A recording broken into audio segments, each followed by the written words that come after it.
তা আমি তো পালা গান করি, পালা গানের মধ্যে আমি সাইজের অনেক গান করে থাকি। তো আজকে আমি জানি না কতটুকু গাইতে পারবো, আপনারা সবাই দোয়া আশীর্বাদ করবেন। বিশ্বের শ্রেষ্ঠ মাওলানা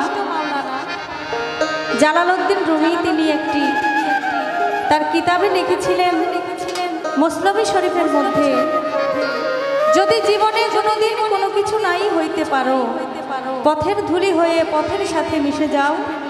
যদি এই পথ দিয়ে কোনোদিন সাধুগুরু বৈষ্ণব বা তোমার দয়াল যদি তোমার মুর্শিদ যদি এই পথ দিয়ে কোনোদিন হেঁটে আসে, তার পদধূলি তোমার গায়ে যদি লাগে, তাহলে তোমার পাপী দেহ সিদ্ধ হয়ে যেতে পারে। তাই তো সেই আশায় ঘুরি দেশে দেশে। ও আমি বসে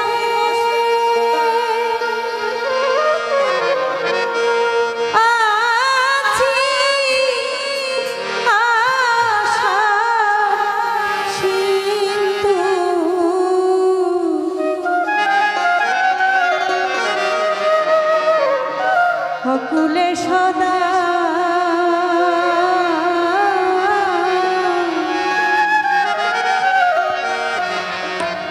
কবে সাধু চরণ ধুলি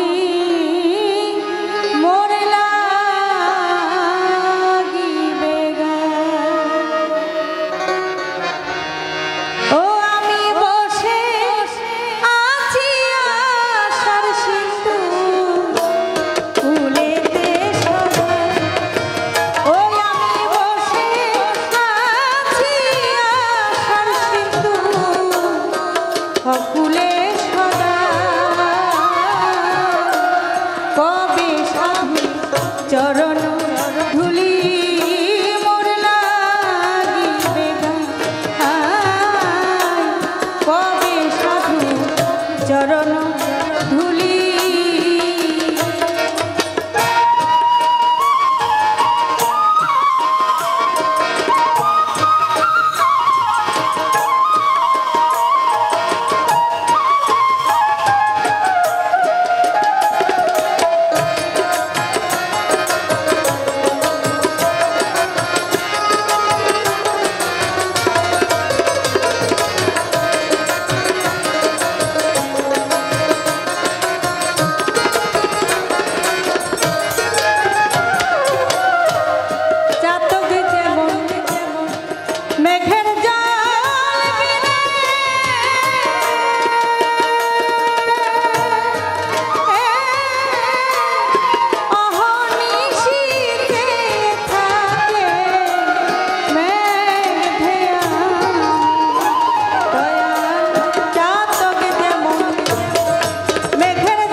চরণ